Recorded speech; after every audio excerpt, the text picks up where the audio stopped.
Billionaire CEO got a chilling call at 2 a.m. on Halloween night. He arrived to find her trembling. Then she whispered 3 words. "Don't leave me." 3 words, whispered by a woman I'd never met, in a house that shouldn't have had anyone in it, on Halloween night.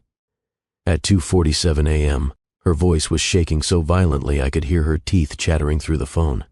"Please," she begged. "Please, I can't call the police. Not yet. I just need someone to come. There's someone in the house. I can't find my nephew. Please." I should have hung up. I should have told her she had the wrong number. But something in her voice, the raw terror, the desperate hope that someone, anyone would answer, it wrapped around my chest like a vice. "Where are you?" I asked. "Hollowbrook Estate," she whispered. Then silence. Not the silence of a dropped call. The silence of someone holding their breath, hiding. "Hello," I said. "Are you there?" Then I heard it, through her phone, footsteps, slow, deliberate, getting closer, and she whispered one more time so faint I almost missed it. "Please come." The line went dead. I grabbed my keys and ran. Now, before I tell you what I found when I got there, before I tell you about the man in the plague doctor, mask, the hidden cameras, and the secret that would unravel everything, I need you to do something for me. Hit that like button right now if you believe in showing up for people, even strangers. Subscribe to Mr. Hearthline Stories, because what you're about to hear will stay with you long after this video ends. And drop a comment, tell me where you're watching from, or just say I am with you, Mr. Hearthline, so I know you're here for this journey. Because what happened that Halloween night didn't just change her life, it changed mine. Forever. My name is Beckett Hayes, and this is the story of how a wrong number became the rightest thing that ever happened to me. Let me take you back, to the beginning, to the moment before the call, before I knew her name, before I knew what fear really looked like in someone's eyes. It was October 31st, Halloween, 2:47 in the morning. Most of the city was asleep, or stumbling home from costume parties, or passed out, on their friends' couches surrounded by empty beer bottles and discarded masks. But I was awake, standing in my penthouse office on the 42nd floor, looking out, over Seattle like some kind of restless ghost haunting his own life. The skyline glittered below me. Skyscrapers stretched toward the sky, their windows blinking with the scattered light of insomniacs and night shift workers. In the distance, I could see the last remnants of the city's Halloween celebrations. Jack-o'-lanterns flickering on apartment balconies, a few costume-clad stragglers weaving toward waiting ride-shares, plastic skeletons hanging from streetlights swaying in the October wind. The night had that strange, hollow quality that comes after a celebration ends, like the world exhaling after holding its breath too long. I took a sip of whiskey. Expensive stuff, the kind that's supposed to taste like success. It burned going down, but it didn't warm me. Nothing did anymore. My reflection stared back at me from the floor-to-ceiling windows. 34 years old, 6'2", dark hair that probably needed a cut, wearing a white button-down shirt with the sleeves rolled up and dress pants because I'd been on a video call with the London office 3 hours ago and hadn't bothered to change. I looked successful. I looked put together. I looked like exactly what I was. A billionaire CEO who'd built an empire from nothing. Sentinel Security Systems. That's my company. We design and install security infrastructure for corporations, governments, high-net-worth individuals. Surveillance, threat detection, crisis management. I'd started it when I was 23 with a laptop, a dream, and more anger than sense. 9 years later, I had offices in 12 countries, 3,000 employees, a net worth that Forbes estimated at $1.7 billion, though it fluctuated depending on the market. I had everything I'd ever wanted, and nothing I actually needed. The penthouse around me was proof of that. 12,000 square feet of minimalist luxury, Italian marble floors, designer furniture that looked great but nobody ever sat on, a kitchen with professional-grade appliances I never used because I ate most meals at. My desk or in restaurants where the staff knew my name but not a single thing about me. There were no photos on my walls, no family portraits, no pictures of friends at weddings or vacations or graduation ceremonies, just expensive art I'd bought because my interior designer said it would appreciate in value. My bedroom was down the hall. King-sized bed, Egyptian cotton sheets, a view of the water, and every single night I slept alone. not because I couldn't find company. Women threw themselves at billionaires. It's a fact of life. But every relationship I'd attempted in the past 5 years had the same trajectory. Initial attraction. A few months of pretending we had something real. Then, the inevitable moment when I'd realized they loved my bank account more than they'd ever love me. So I stopped trying. I stopped pretending. I buried myself in work and told myself it was enough. But nights like this, Halloween, they had a way of pulling up memories I usually kept locked away. I walked over to the window and pressed my palm against the cold glass. Somewhere out there, families were tucked into bed. Parents were sneaking into their kids' Halloween candy. Couples were curled up on couches watching horror movies. People were connected. People belonged to each other. And I was here, alone, the way I'd always been.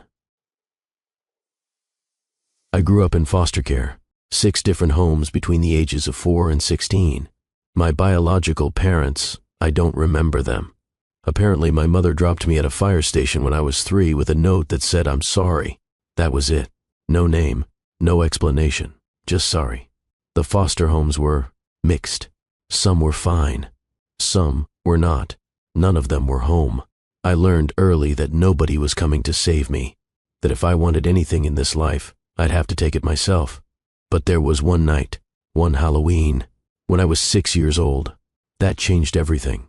I was placed with a family in Tacoma, the Mercers. They weren't bad people, just overwhelmed. They had 4 other foster kids and 2 biological children of their own. We were bodies in beds. Checks from the state, not family. That Halloween, they went to a party, left us with a babysitter, some teenager who was supposed to watch us, but spent the whole night in the basement with her boyfriend getting high. I woke up to smoke, thick, choking, burning my lungs. The house was on fire. Faulty wiring in the kitchen, they said later. It spread fast. I remember screaming, calling for help, banging on the babysitter's door, but she didn't hear me. Or maybe she did, and she was too far gone to care. I got out through my bedroom window, landed in the bushes, broke my wrist, sat on the curb in my Superman pajamas watching the fire trucks arrive, watching the flames eat the house, watching firefighters pull the other kids out one by one, and the whole time I kept thinking, nobody's coming for me.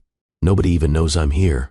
That thought, that crushing, terrifying loneliness, it never really left me. The fire was ruled an accident. The babysitter faced charges. The Mercers lost their fostering license, and I got moved to another home. And then another, and another. By the time I aged out of the system at 18, I'd learned the most important lesson of my childhood. You can't rely on anyone but yourself. So that's what I did. I relied on myself. I worked 3 jobs while putting myself through community college. I taught myself to code using library computers. I lived in my car for 8 months while building the first prototype of what would become Sentinel Security.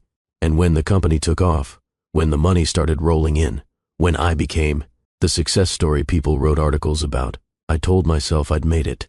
I told myself I didn't need what other people had.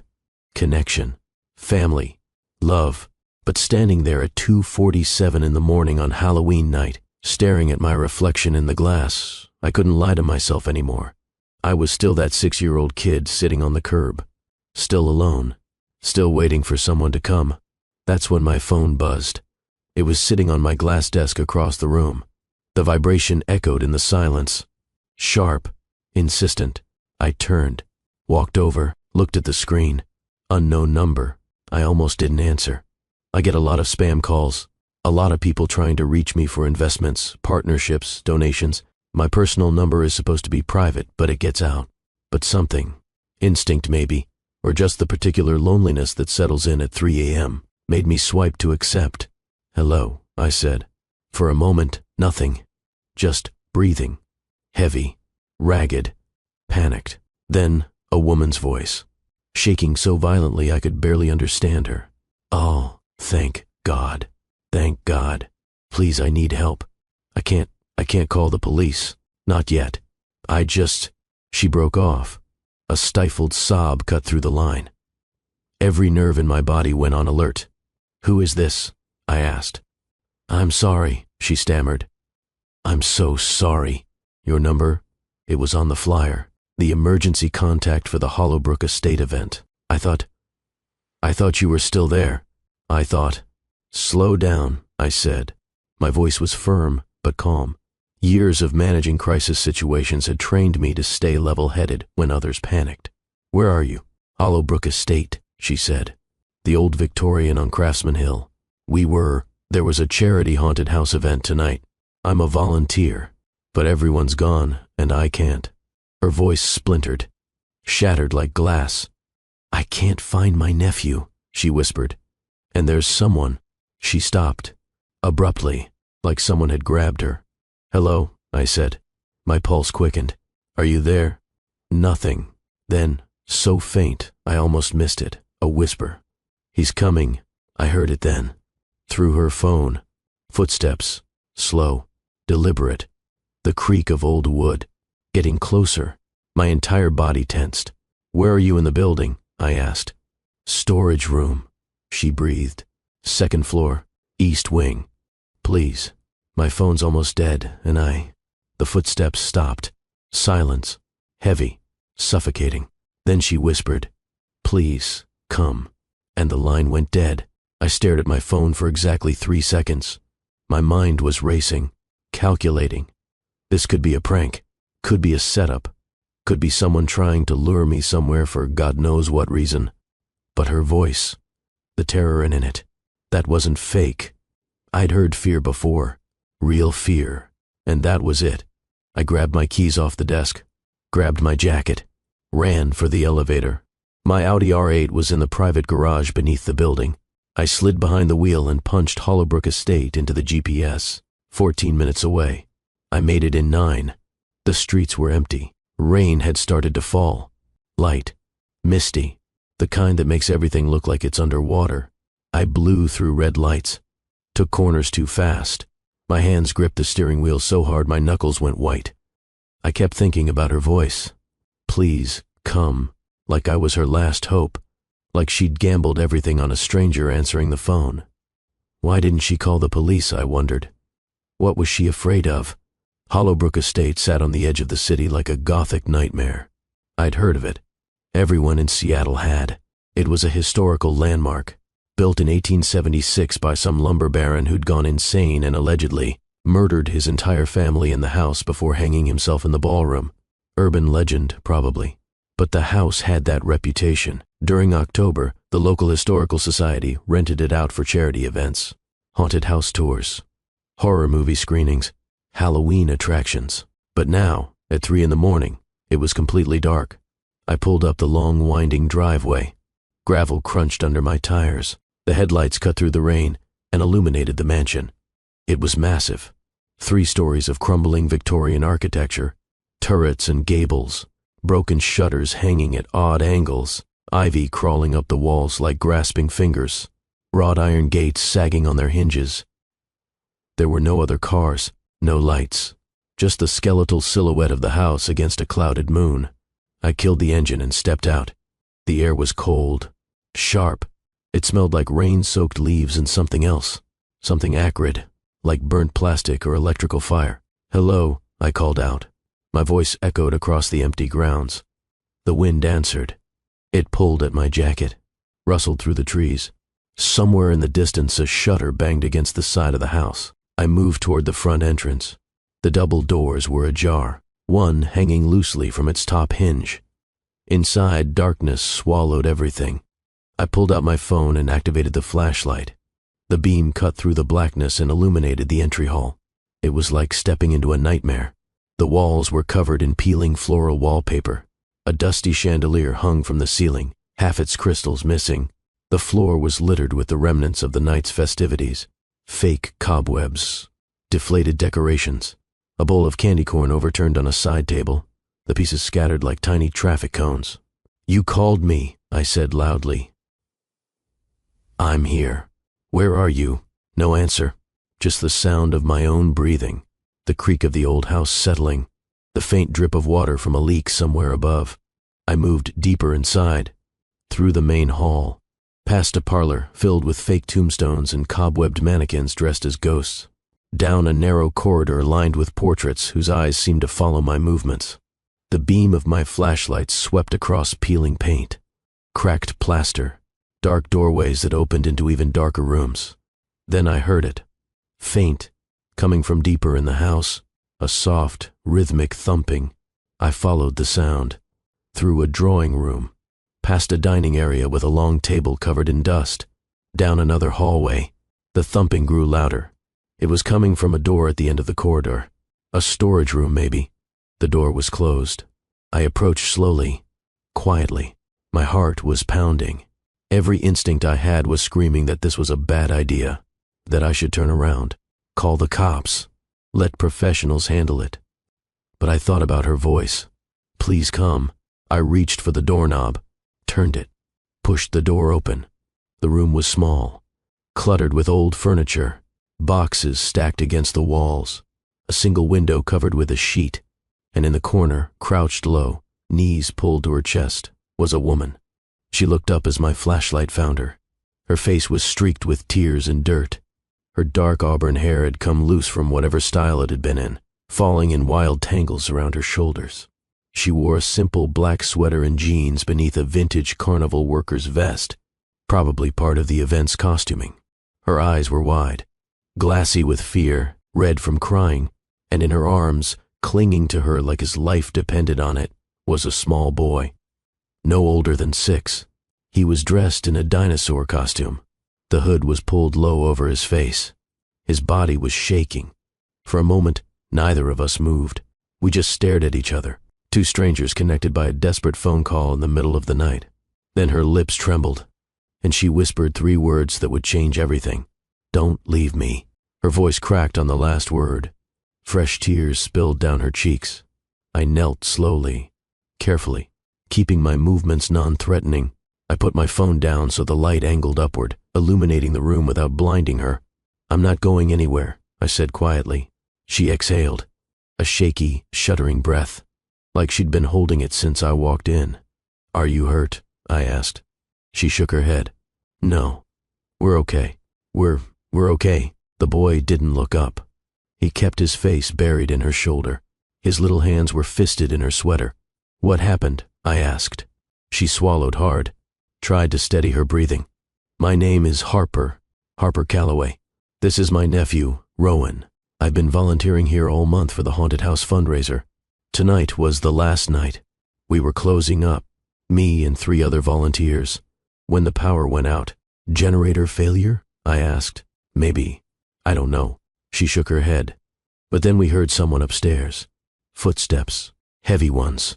At first we thought it was part of the crew, someone doing final checks, but everyone had already left.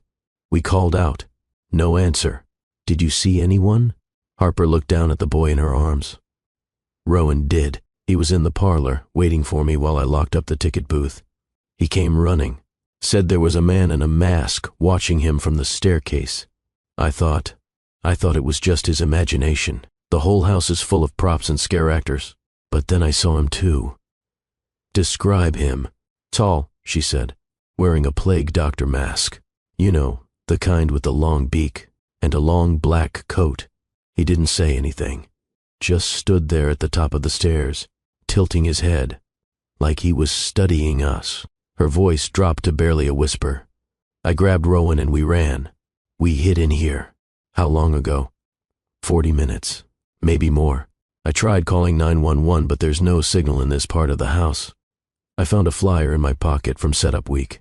It had an emergency number on it for the event coordinator. I called it. I got you.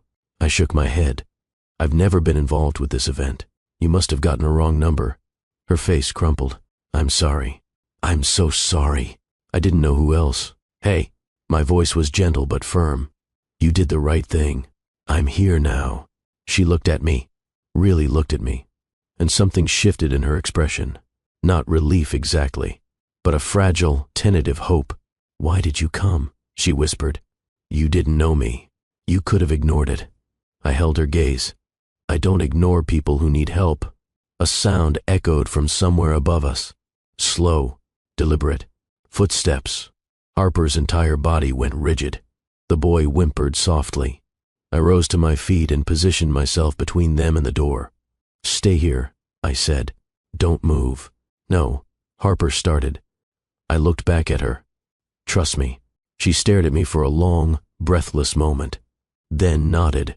I picked up my phone and stepped out of the room, closed the door softly behind me, stood in the hallway listening. The footsteps were coming from upstairs, directly above me, slow and measured, like someone pacing or searching. I moved through the house like a shadow, every sense heightened, every nerve alive. I'd been in dangerous situations before, hostile corporate takeovers that turned physical, security breaches that required hands-on intervention. I knew how to handle myself. The staircase was at the far end of the hall, wide, grand, the kind you see in old movies where women in ball gowns descend to waiting suitors. But now the railing was broken in places. The carpet runner was torn and stained. I climbed slowly, testing each step before putting my full weight on it. The wood groaned beneath me. At the top, a long hallway stretched in both directions. Doors lined both sides. Most were closed, but one at the far end stood open. I approached slowly. The footsteps had stopped. The silence was worse than the sound. I reached the open door and looked inside. The room was empty, just old furniture covered in sheets, a broken mirror leaning against one wall, and a window, pried open from the outside. Rain was blowing in. The curtains were soaked, billowing inward like ghosts. I scanned the room. No plague doctor, no intruder, nothing. But on the windowsill, barely visible in the beam of my flashlight, was a small carved pumpkin, the kind you'd use for decoration, and inside it, nestled among the scraped-out seeds, was a phone. Still on, still recording. My blood went cold. I picked up the phone carefully. The screen showed a live feed, multiple camera angles, different views of the house's interior. One showed the storage room where Harper and Rowan were hiding. Another showed the hallway I was standing in. Another showed the front entrance, the parlor, the dining room. Someone had been watching. The entire time, every move we made. This wasn't random. This wasn't some Halloween prank gone wrong.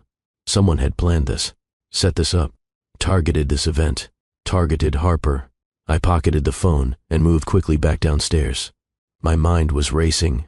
If someone had planted cameras, they could still be watching, could be nearby, could be waiting. When I reached the storage room, I pushed the door open. Harper was standing now. Rowan was still in her arms. Both of them were shaking. "We need to leave," I said. Now. Harper didn't argue, didn't ask questions. She just nodded and held Rowan tighter. I led them through the darkened corridors, past the peeling portraits and overturned decorations, through the main hall, out the front doors into the cold October rain. We didn't stop, didn't look back. We ran across the gravel driveway to my car. I unlocked it remotely. "Get in," I said. Harper climbed into the passenger seat with Rowan still clinging to her. I slid behind the wheel and locked the doors. Started the engine, turned the heat up full blast. For a moment, we just sat there, breathing hard. The rain drummed on the roof. The headlights illuminated the mansion in front of us. It looked even more menacing now, like it was watching us, waiting. I pulled out my phone and called my head of security. He answered on the second ring. "Garrett, I need a full sweep team at Hollowbrook Estate. Now, anonymous surveillance equipment, possible stalking situation, and get the police involved, quietly." I ended the call and looked at Harper. She was trembling. Rowan had his face buried in her neck. I reached behind me and grabbed my jacket from the back seat. "Put this on," I said. Harper took it with shaking hands and wrapped it around herself and Rowan like a blanket. "I found cameras," I said quietly, "hidden throughout the house. Someone's been watching." Harper's face went ashen. "Watching us. The whole event, maybe. I don't know yet, but we're going to find out." I shifted the car into drive. "Where do you live?" "Northbrook," she said. Her voice was barely audible. "About 20 minutes from here. I'm taking you home. You don't have to." "Harper." I turned to face her fully. "Someone targeted that event tonight. Until I know why and who, you're not going anywhere alone." She stared at me. Tears welled in her eyes again, but this time not from fear, from something else, something that felt like the first crack in a dam that had been holding back too much for too long. "Thank you," she whispered. Rowan shifted in her arms. He finally looked up at me with wide, solemn eyes. "Are you a superhero?" he asked. His voice was small, soft, the first words he'd spoken since I arrived. I smiled faintly. "No, buddy. Just someone who answered the phone." Harper's apartment was in a modest complex in Northbrook. 3-story building, faded blue siding, a small playground out front with swings that squeaked in the wind. I parked in visitor parking and walked him to the door. Harper fumbled with her keys. Her hands were still shaking. I took them gently and unlocked the door for her. The apartment was small but warm. Soft lighting, walls covered in framed children's drawings, a worn couch piled with blankets and stuffed animals. A tiny kitchen with a calendar stuck to the fridge, marked with shift schedules at some place called Maplewood Elementary. Harper carried Rowan down the hallway. "I'll be right back," she said. I stood in the living room, hands in my pockets, taking in the quiet evidence of a life lived with care and very little else. There were bills stacked neatly on the kitchen counter. Electric, water, credit card statements, a past due notice for something I couldn't quite see. On the mantel above a small electric fireplace was a photo. Harper and Rowan, both grinning, covered in paint. They were standing in front of an easel. Rowan was holding up a picture he'd drawn. It looked like a dinosaur eating a rainbow. They looked happy, genuinely, completely happy. Harper returned a few minutes later. She'd changed out of the carnival vest. Now she wore an oversized sweater and yoga pants. Her hair was still tangled, but she'd pulled it back into a messy bun. "He's asleep," she said quietly. Finally, she closed his bedroom door softly behind her and walked into the living room. For a moment she just stood there, looking lost in her own home. "How are you?" I asked. She laughed, but it was hollow, broken. "Honestly, I don't know." She sank onto the couch and pulled her knees to her chest. I hesitated, then sat beside her, careful to leave space between us. The silence stretched, not uncomfortable, just heavy, weighted with everything that had happened. "I need to tell you something," Harper said after a long moment, "about why I was so scared tonight." "You don't owe me," I started. "I do." She looked at me. Her eyes were red-rimmed, but clear. "Determined. Because you came. Because you stayed. And because I haven't told anyone the whole truth." I waited. Harper took a shaky breath. "Rowan isn't just my nephew. He's my son now. Legally, emotionally, every way that matters. My sister, his mom, she died 2 years ago. Car accident. She was my only family. So, I took him in." "I'm sorry," I said quietly. "His father," she paused. "He was never in the picture. My sister wouldn't even tell me his name. She said it was better if he didn't know. Better if Rowan didn't know. And for 2 years, that was fine. We were fine. Just the two of us. But 6 months ago, Rowan started having nightmares." Harper's voice dropped. "He said a man was watching him. At the playground. At school. I thought it was trauma from losing his mom. I took him to a therapist. She said it was normal. Grief manifesting as anxiety. You didn't believe her. I wanted to." Harper shook her head. "But then I started noticing things. A car that parked outside our building too often. Always a different color, but the same make and model. Someone in a crowd at the grocery store who turned away too quickly when I looked at them. A feeling, like we were being followed. Did you go to the police?" "I tried. They said without evidence, there wasn't much they could do.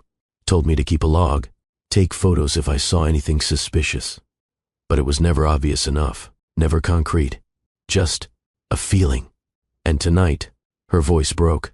"Tonight when Rowan said he saw someone in a mask, I knew. I knew it wasn't random. I knew someone had been watching us, waiting." She covered her face with her hands. "I grabbed him and we ran. We hid.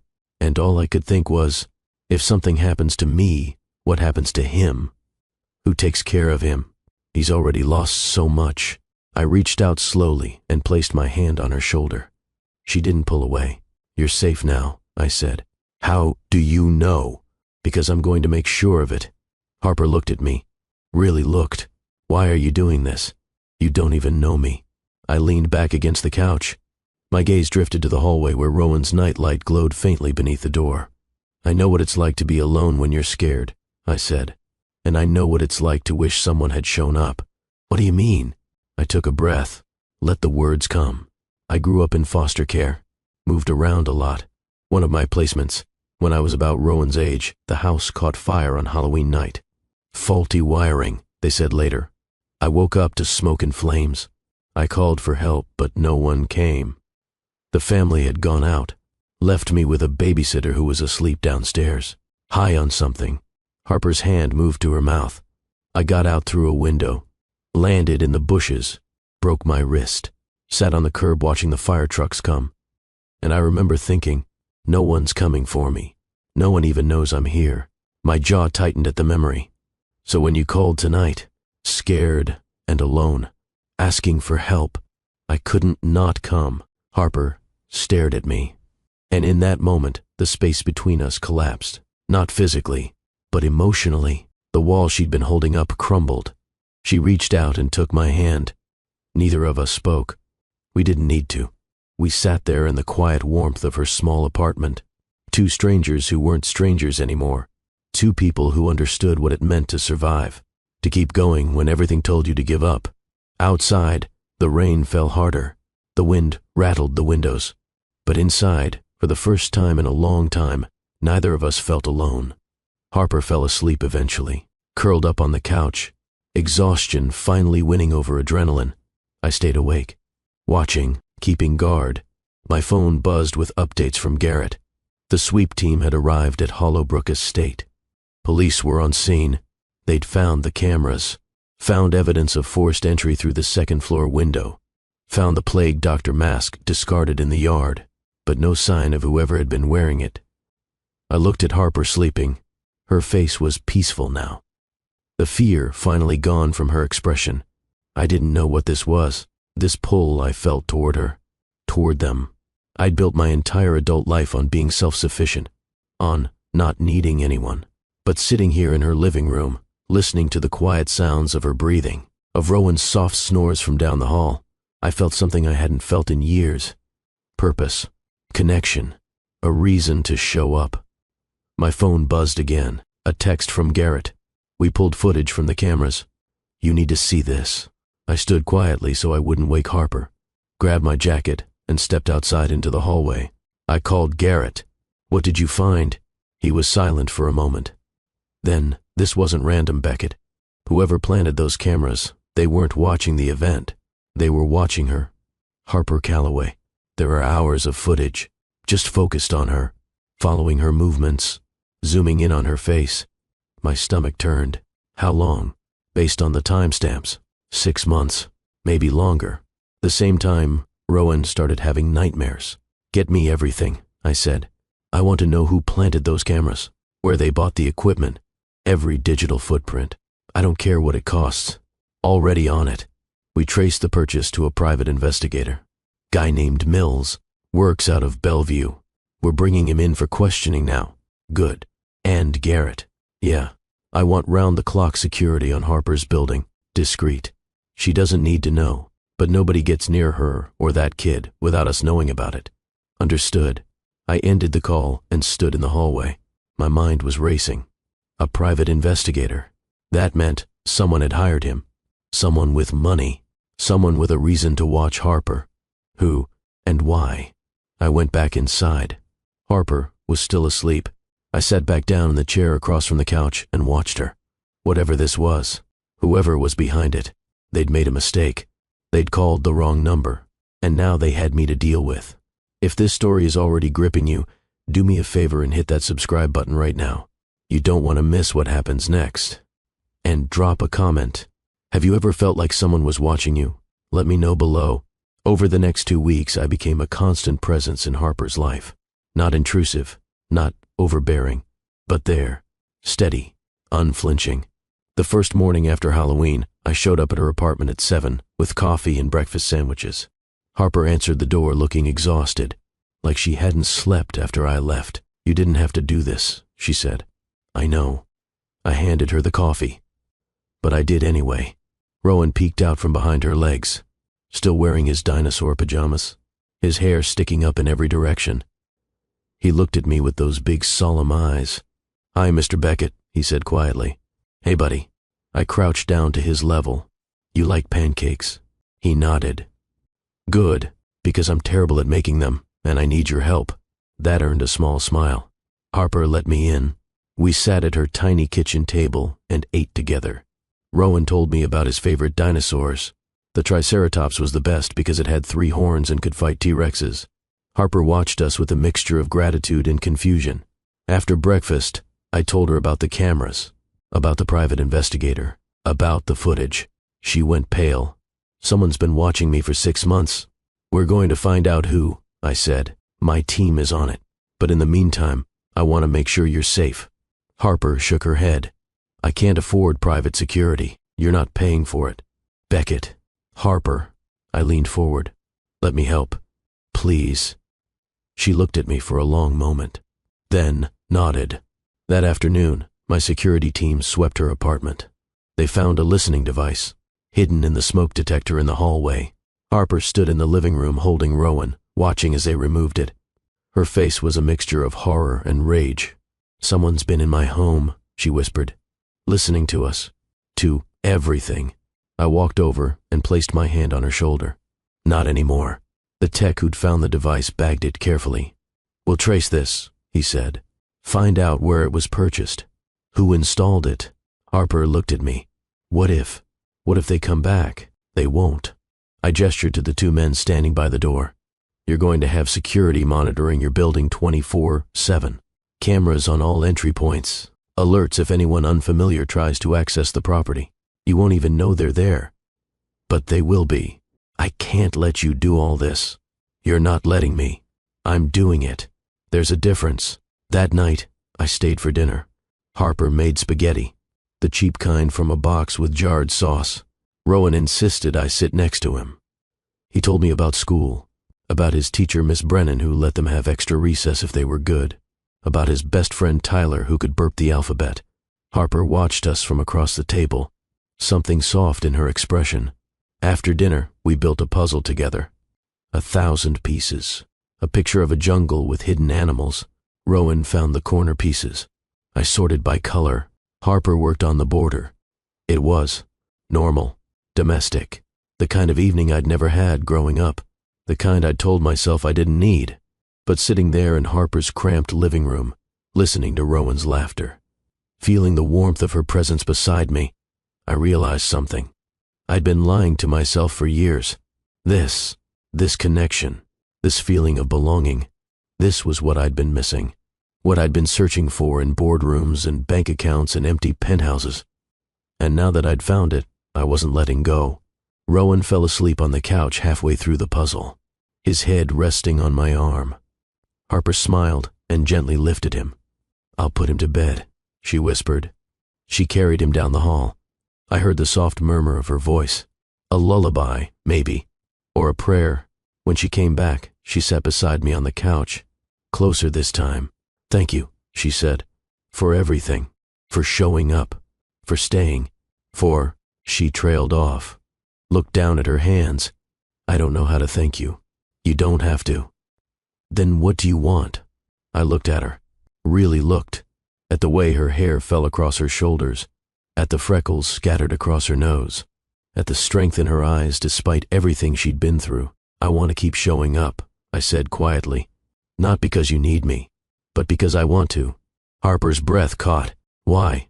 Because for the first time in my life, I feel like I'm exactly where I'm supposed to be. The words hung between us. Honest, vulnerable, terrifying. Harper reached out and took my hand, her fingers intertwined with mine. Beckett, she whispered. I don't know what this is, but I feel it too. We sat there in the quiet, not kissing, not rushing, just present, together. And for the first time since that Halloween night, I felt something I hadn't felt in years. Hope. The investigation moved quickly. Mills, the private investigator, cracked within 48 hours of questioning. He admitted to planting the cameras and the listening device, admitted to following Harper for months. But he wouldn't give up his client. Not at first, until my lawyers got involved. Turns out Mills had a history. Prior arrests for illegal surveillance, a revoked license in California, and a desperate need for money. My legal team offered him immunity in exchange for the name. He took it. Lawson Fairchild. I stared at the name on the report. Who is he? I asked Garrett. We're digging, Garrett said, but preliminary search shows he's Rowan's biological father. Everything stopped. Harper didn't know. She told me her sister never revealed the father's name, never wanted him involved, but he'd found them anyway. And he'd been watching, waiting. For what? I needed to tell Harper, but I needed to know more first. I needed to understand what Lawson wanted. My team worked around the clock. By the end of the week, we had a full profile. Lawson Fairchild, 36 years old, failed entrepreneur, multiple business ventures that went under, mounting debt, gambling problem, and 6 months ago, he'd hired a lawyer to explore his parental rights. He wanted custody of Rowan, but why? He'd never been involved, never paid child support, never even met the kid. Then we found it, buried in legal documents from Harper's sister's estate, a trust fund set up for Rowan, $500,000, accessible only to his legal guardian. Lawson didn't want his son. He wanted the money. I sat in my office staring at the documents, rage building in my chest. This man had terrorized Harper, traumatized a 6-year-old boy, all for money he had no right to. I picked up my phone and called my attorney. I want full custody protection for Harper, whatever it takes. And I want a restraining order against Lawson Fairchild, effective immediately. On what grounds? Harassment, stalking, illegal surveillance. We have everything we need. I'll file today. Good. That night, I drove to Harper's apartment. She was waiting. She'd texted me earlier asking if we could talk. Said Rowan was at a friend's house for a sleepover. First time since Halloween. I knocked. She opened the door immediately. Saw my face. What's wrong? She asked. I came inside. Sat down at the kitchen table. She sat across from me. I need to tell you something, I said. And it's not going to be easy to hear. Harper's face went pale. Just tell me. So I did. I told her everything. About Mills, about Lawson, about the trust fund. By the time I finished, tears were streaming down her face. He wants to take Rowan, she whispered. For money. He's not going to. How can you promise that? I leaned forward, took her hands in mine. Because I'm not going anywhere, and I have resources he can't fight. We're filing for permanent custody protection. We're getting a restraining order. And if he tries anything, he'll have to go through me. Harper shook her head. This isn't your fight. Yes, it is. Why? I stood, walked around the table, knelt in front of her so we were eye level. Because you asked me not to leave, I said. And I won't. Harper broke then. Not from fear, from relief, from the overwhelming weight of not being alone anymore. She leaned forward and wrapped her arms around me, buried her face in my shoulder, and cried. I held her, steady, unmoving, a promise made real. When she finally pulled back, her eyes were red but clear. I don't know how to thank you, she said. You don't have to. Then what do you want? I looked at her, at the strength in her eyes, at the vulnerability she was letting me see. I want to stay, I said quietly. Not just for this, for everything. For you, for Rowan, for whatever comes next. Harper stared at me. And then, slowly, she smiled. Okay, she whispered. Stay. And just like that, everything changed. The next morning, I woke up on Harper's couch. Sunlight was streaming through the windows. A blanket I didn't remember grabbing was draped over me. I sat up slowly. My neck was stiff. My back ached, but I felt more rested than I had in months. Harper was in the kitchen. I could hear her moving around. The smell of coffee filled the apartment. I stood and walked over. She was standing at the counter in an oversized sweatshirt and leggings. Her hair was down, messy from sleep. She looked over when she heard me. Morning, she said. Her voice was soft, almost shy. Morning. She poured 2 cups of coffee, handed me one. I didn't ask you to stay the night. You didn't ask me to leave either. She smiled. A real smile, the kind that reached her eyes. I'm glad you stayed. Me too. We stood there in the quiet kitchen, drinking coffee, not needing to fill the silence with words. Harper glanced at the clock. Rowan's sleepover ends at 10. I need to pick him up. I'll drive you. You don't have to. I know, but I want to. She looked at me for a long moment, then nodded. Okay. We drove across town to a small house with a fenced yard. Rowan came running out the front door the moment he saw Harper's car. He was wearing the same dinosaur costume from Halloween night. His friend's mom waved from the porch. Rowan climbed into the back seat, saw me in the driver's seat. His face lit up. Mr. Beckett, you're here. I am. Are you staying again? Harper turned in her seat. Rowan, she started. Yes, I said. If that's okay with you. Rowan nodded enthusiastically. Can we build the rest of the puzzle? Absolutely. Harper looked at me. Something warm in her expression. Something that made my chest tighten in the best way. Back at the apartment, we spent the day together. Rowan and I finished the jungle puzzle. Harper made lunch. Grilled cheese and tomato soup. We ate at the kitchen table. Rowan told us about his sleepover, about how they'd watched a movie about talking cars and eaten so much popcorn his stomach hurt. After lunch, Harper did laundry. I helped Rowan with a school project. He had to make a poster about his family. He spread out construction paper and markers on the living room floor. Who's in your family? I asked. Rowan thought for a moment. Mommy, Harper. He pointed at her. And me. He pointed at himself. He picked up a green marker and started drawing. I watched as he drew two stick figures. One tall with long hair, one small with a big smile. Then he picked up a blue marker and drew a third figure, taller than the others, standing next to them. Harper walked over, saw the drawing. Her breath caught. Who's that? She asked gently, pointing at the third figure. Rowan looked up at her, then at me. That's Mr. Beckett. He's part of our family now. Right. The room went very quiet. Harper's eyes filled with tears. She looked at me. I looked at Rowan. If your mom says it's okay, I said carefully, then yes. I'd be honored to be part of your family. Rowan looked at Harper. Is it okay, Mommy? Harper wiped her eyes, nodded. Yes, baby. It's okay. Rowan grinned and went back to coloring. Harper walked to the kitchen. I followed. She was leaning against the counter, hand over her mouth, trying not to cry. I'm sorry, I said quietly. If that was too much, if I overstepped. She shook her head. You didn't. It's just, she looked at me. He's never had that. A father figure. Someone who shows up.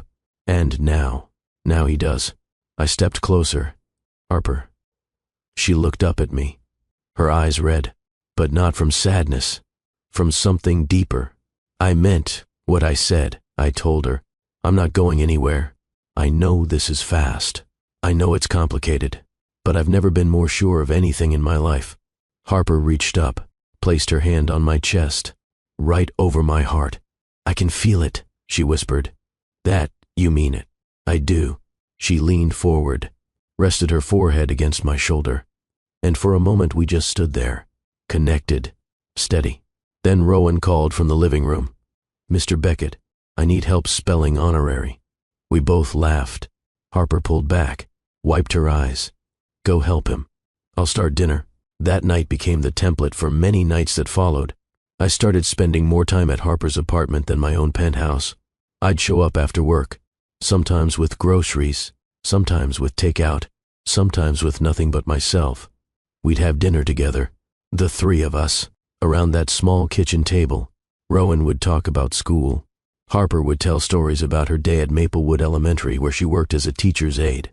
After dinner, we'd watch movies, play games, read books. I taught Rowan how to play chess. He was terrible at it, but he loved it anyway. Harper would curl up on the couch beside me. Sometimes she'd fall asleep, her head on my shoulder, and I'd sit there, perfectly still, not wanting to wake her, not wanting the moment to end. On weekends, we'd go places, the zoo, the science center, the park. Rowan would run ahead, chasing pigeons or climbing on playground equipment, and Harper and I would walk behind him, side by side, our hands brushing, then holding. People who saw us probably thought we were a family, and maybe we were becoming one, but in the background, always in the background, was the threat of Lawson Fairchild. My legal team was building the case, gathering evidence, preparing for the fight. But I knew it was only a matter of time before Lawson made his move. That moment came 3 weeks after Halloween. I was in a meeting when Garrett called. I excused myself and stepped into the hallway. "What is it?" "Lawson's lawyers just filed a petition for emergency custody," Garrett said. "They're claiming Harper is an unfit guardian, that she's financially unstable, that she's cohabiting with an unrelated male, that Rowan is in an unsafe environment." My jaw clenched. "That's bullshit. I know. But they're pushing for a hearing. Next week." I paced the hallway. "Does Harper know?" "Not yet. I wanted to tell you first." "I'll tell her." I ran my hand through my hair. "Get our attorneys ready. I want a full counterfiling. Evidence of Lawson's surveillance, his stalking, his financial motives, everything. Already on it. And Garrett. Yeah, I want character witnesses. People who can testify to Harper's fitness as a parent. Teachers, neighbors, anyone who knows her and Rowan. I'll compile a list." I ended the call and stood in the empty hallway. My heart was pounding. My hands were shaking. Not from fear, from rage. Lawson was trying to weaponize my presence in Harper's life, trying to use the very thing that had brought us together against her. I wouldn't let him. I drove to Harper's apartment. It was the middle of the day. She'd be at work, but I needed to see her, to tell her in person. I pulled up to Maplewood Elementary, checked in at the front office. They called Harper's classroom. She came out a few minutes later, concern written all over her face. "Beckett, what's wrong? Is Rowan okay?" "Rowan's fine." "Can we talk?" "Somewhere private." We went outside, sat on a bench near the playground. I told her everything. By the time I finished, her face had gone white. "He's using you against me," she whispered. He's saying I'm unfit because of you. He's lying. But what if? What if the judge believes him? What if they take Rowan?" Her voice was rising, panic setting in. I took her hands, looked her in the eyes. "Harper, listen to me. They're not taking Rowan. We have evidence. We have witnesses. We have the truth. And we have the best legal team money can buy." She shook her head, tears spilling over. Maybe you should step back. Stay away for a while, until this is over, so he can't use you." "No, Beckett, no." I said it firmly. "I'm not leaving you to fight this alone. If Lawson wants to come after you, after us, then he's going to have to face both of us. What if we lose?" "We won't. You can't know that." "I can." I leaned closer. "Because I won't let it happen. I promise you, Harper, on everything I am, on everything I have, I will not let him take Rowan." She stared at me, searching my face, looking for doubt, for hesitation. She wouldn't find any. Finally, she nodded. Okay. We fight. Together. The next week was a blur. Meetings with attorneys, depositions, evidence gathering, character witness interviews. Harper's co-workers at the elementary school testified to her dedication, her kindness, her love for Rowan. Neighbors testified that they'd never seen anything but a safe, loving home. Rowan's therapist testified that he was thriving, emotionally healthy, securely attached to Harper. And I testified about how I met Harper, about the surveillance, about Lawson's motives. Lawson's lawyers tried to paint me as an outsider, a wealthy interloper trying to buy his way into a ready-made family. They implied I had ulterior motives, that I was using Harper, but our lawyers countered with the truth, with the timeline, with evidence of Lawson's stalking and harassment, with the trust fund documents that exposed his real agenda. The hearing was scheduled for the following Monday. Family court, Judge Patricia Osmond presiding. The weekend before, Harper was a wreck. She barely slept, barely ate. She kept playing worst-case scenarios in her head. Saturday night, I took her and Rowan to the Seattle waterfront. We walked along the pier, got ice cream, watched the ferries come and go. Rowan ran ahead, chasing seagulls. Harper and I walked slowly, her hand in mine. "I'm scared," she admitted. "I know. What if? What if the judge doesn't believe us? What if Lawson gets custody? What if?" I stopped walking, turned to face her. "Harper, look at me." She did. Her eyes were glassy with unshed tears. No matter what happens in that courtroom, I said. No matter what the judge says, we're going to fight. And if we have to appeal, we'll appeal. If we have to take it to a higher court, we'll do that. I will. Spend every dollar I have, every connection I've made, every resource at my disposal, to keep Rowan with you. Do you understand me? She nodded. A tear slipped down her cheek. I reached up and wiped it away with my thumb. You're not alone anymore. I know, she whispered. And that's the scariest part. What do you mean? She looked down. I've been alone for so long, taking care of everything by myself. And now I have you, and I'm terrified of losing you too. My chest tightened. You're not going to lose me. You don't know that. Yes, I do. I tilted her chin up gently so she was looking at me again. Because I love you. The words came out before I could second-guess them, before I could overthink. Harper's breath caught. Her eyes widened. I love you, I said again. Stronger this time. More certain. I didn't plan it. Didn't expect it. But I do. I love you, Harper. And I love Rowan. And nothing is going to change that. Tears streamed down her face now. Beckett, you don't have to say it back, I said quickly. I just needed you to know. Before we walk into that courtroom, before we face whatever comes next, I needed you to know. She stepped forward, closed the distance between us, and kissed me. It wasn't our first kiss. We'd shared a few tentative ones over the past weeks. Soft, careful. But this was different. This was a promise, a claiming, a refusal to let fear win. When we finally pulled apart, she was smiling through her tears. I love you too, she whispered. I've been afraid to say it, afraid it was too soon, too fast, but I do. I love you. Rowan came running back, saw us standing there, holding each other. Are you guys kissing? He asked. His nose scrunched up in exaggerated disgust. We both laughed. Maybe, Harper said. Rowan shrugged. That's okay. Tyler's mom and dad kiss all the time. It's gross, but it means they like each other. We do like each other, I said. A lot. Rowan grinned. Good, because I like you too, Mr. Beckett. He grabbed both our hands and pulled us forward. Come on, I want to see the big ferry. We walked down the pier together. The three of us, hand in hand in hand. A family in every way that mattered. Monday came too quickly. We arrived at the courthouse early. Harper wore a simple navy dress, professional, respectful. Her hair pulled back, minimal makeup.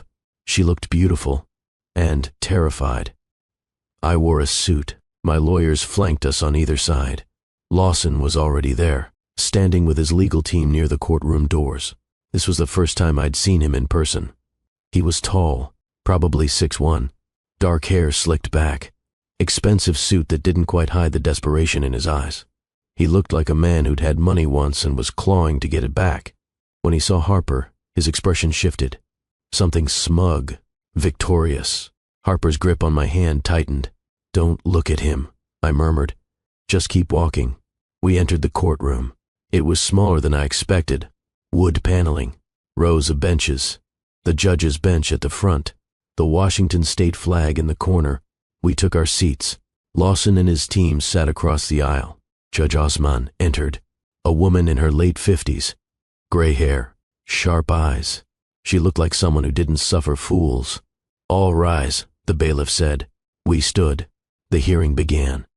Lawson's attorney went first, presented their case, painted Harper as struggling financially, working long hours, relying on a stranger, painted me as an unknown variable, a risk.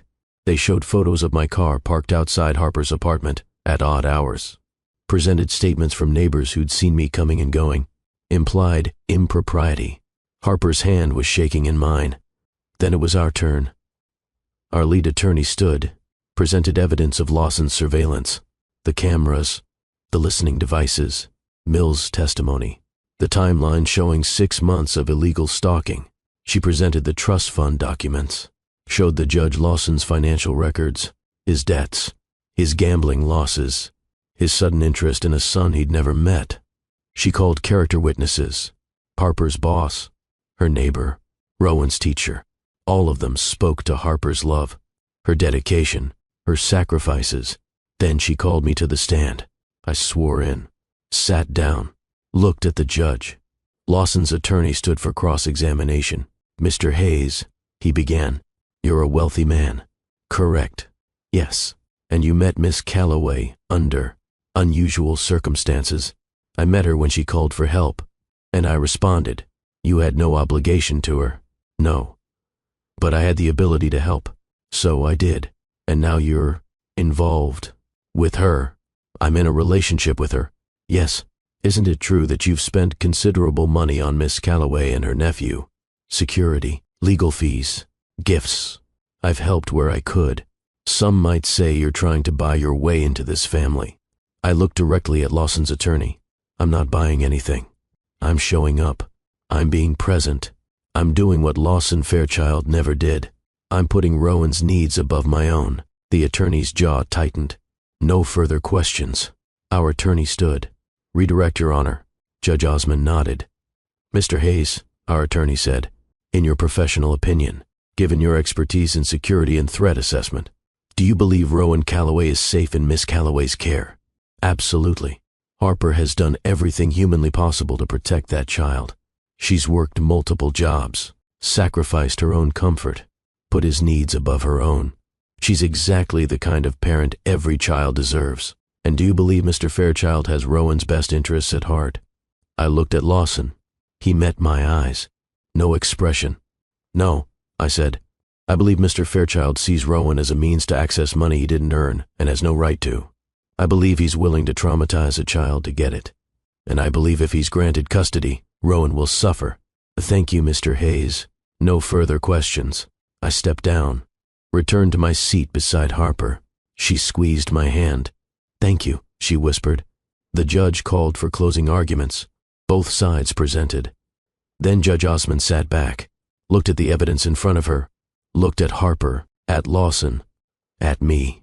"I've reviewed the evidence," she said, "and I've heard the testimony. This is a difficult case, but my priority is the child's best interest." Harper's breathing quickened.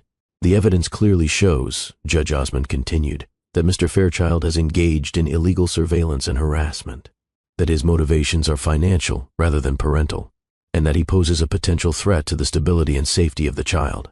Lawson's face darkened. "Furthermore, the evidence shows that Miss Calloway has provided a loving, stable home for Rowan Calloway since his mother's death, that she has prioritized his emotional and physical well-being, and that she has the support of her community and," she glanced at me, "of Mr. Hayes." Harper's hand was shaking so hard I could feel it. "Therefore," Judge Osmond said, "I'm denying Mr. Fairchild's petition for custody. Full legal and physical custody remains with Miss Harper Calloway. Additionally, I'm granting a restraining order. Mr. Fairchild is to have no contact with Miss Calloway or Rowan Calloway. Violation will result in immediate arrest." She banged her gavel. It was over. Harper broke down, sobbing into her hands, relief pouring out of her in waves. I wrapped my arms around her, held her tight. "It's okay," I whispered. "He can't touch you. He can't touch Rowan. It's over." Across the aisle, Lawson stood abruptly, his face twisted in rage. He started toward us, but his attorney grabbed his arm, pulled him back. Security escorted him out. Our legal team congratulated us, shook our hands. Harper thanked them through her tears. We walked out of the courthouse into the November sunlight. The air was cold and crisp. The sky was clear. Harper stopped on the steps, turned to me. "We won," she said, like she couldn't quite believe it. "We won." She threw her arms around me, held on like she'd never let go. And standing there on the courthouse steps, holding the woman I loved, knowing the child we both loved was safe, I felt something I hadn't felt in a very long time. Peace. We picked Rowan up from Harper's neighbor, who'd been watching him during the hearing. The moment we walked through the door, Rowan ran to Harper. "Did you win, Mommy?" he asked. Harper knelt down, pulled him into her arms. "Yes, baby. We won. You're staying with me. Forever." Rowan looked confused. "I was always staying with you." Harper laughed through fresh tears. "You're right. You were." He looked at me over Harper's shoulder. "Did you help?" "I did my best." Rowan wiggled out of Harper's arms and ran to me, threw his little arms around my legs. Thank you, Mr. Beckett.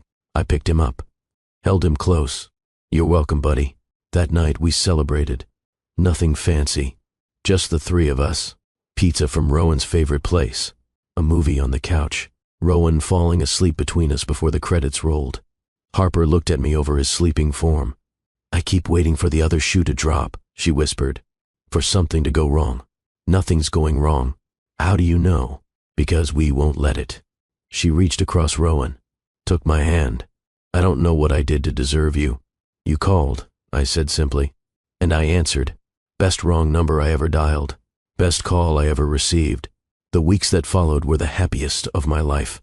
I still went to work, still ran my company, but I left the office at 5 instead of 9. I stopped taking calls during dinner. I learned to delegate, to trust my team, to prioritize what actually mattered. And what mattered was Harper and Rowan. I started keeping clothes at Harper's apartment, a drawer in her bedroom, space in the bathroom, my toothbrush next to hers. We fell into a rhythm, a routine. I'd pick Rowan up from school. Harper would meet us at home. We'd cook dinner together, help with homework, give baths, read bedtime stories. On weekends we'd explore the city, the farmer's market, the waterfront, bookstores where Rowan would spend an hour choosing one book while Harper and I browsed hand in hand. We were building something, slowly, carefully, a foundation that felt solid and real. But I knew there was something missing, something we hadn't talked about, something I needed to make official. I wanted to marry her. The thought had been growing for weeks. Every time I left her apartment to go back to my empty penthouse.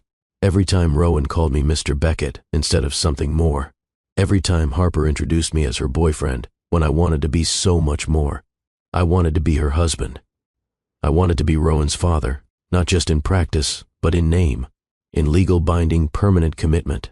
But I didn't know if Harper was ready, if it was too soon, if I'd scare her away by moving too fast. So I waited, and watched, and looked for signs. Thanksgiving came. Harper invited me to spend it with them, just the three of us. She cooked a small turkey, made stuffing from a box, burned the rolls, but we ate them anyway. After dinner, we went around the table saying what we were thankful for. Rowan went first.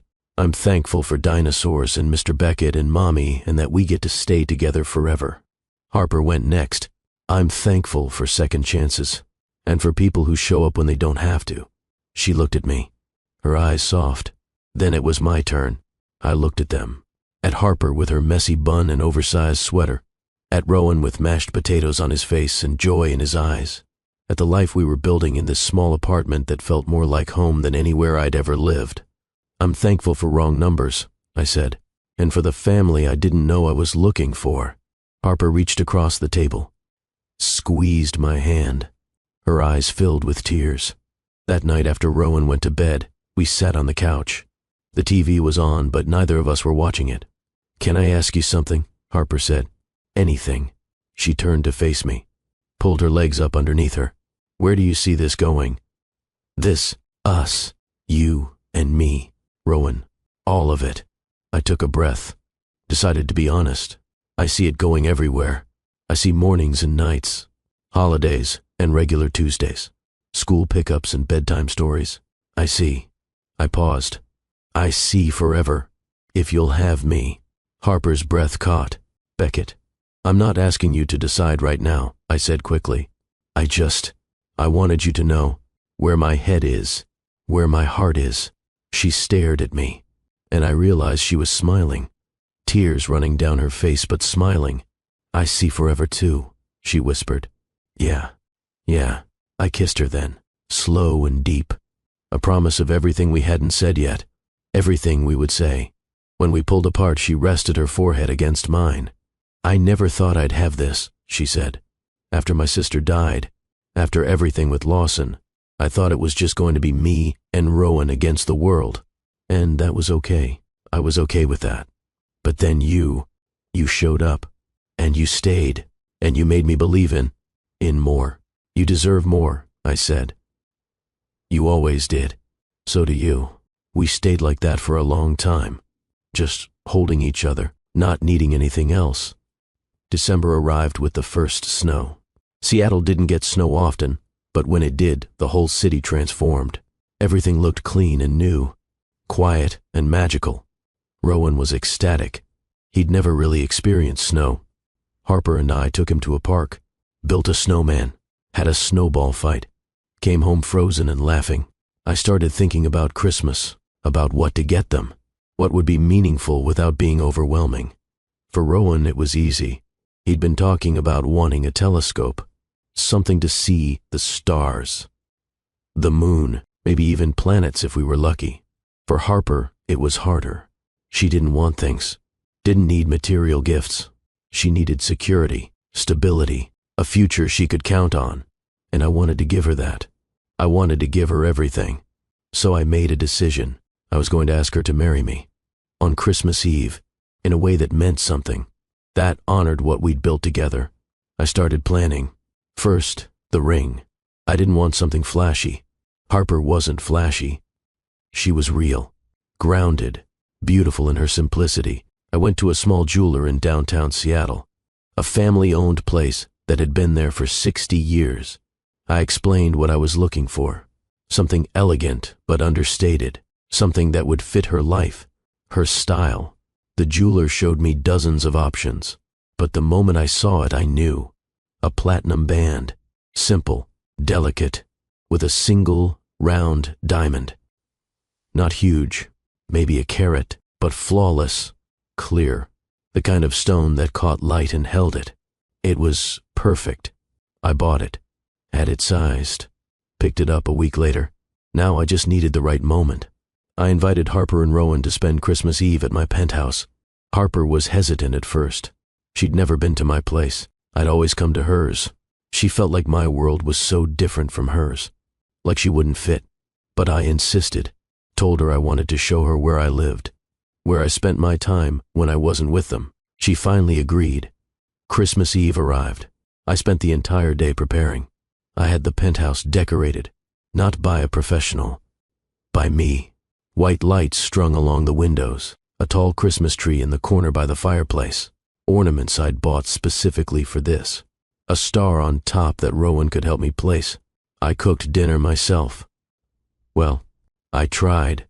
I ordered most of it from a restaurant, but I made the mashed potatoes and the green beans. It was the thought that counted. The sun was setting when they arrived. I heard the elevator ding, opened the door before they could knock. Harper stood there holding Rowan's hand.